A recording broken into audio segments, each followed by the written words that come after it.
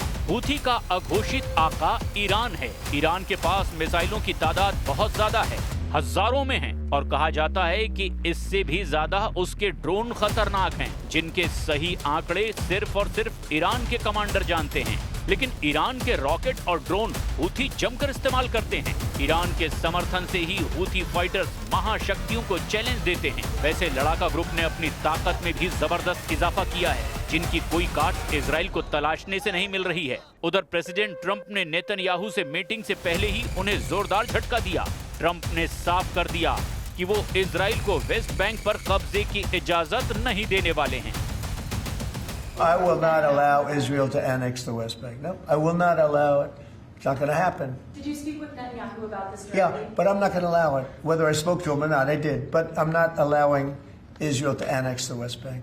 There's been enough. It's time to stop now, okay?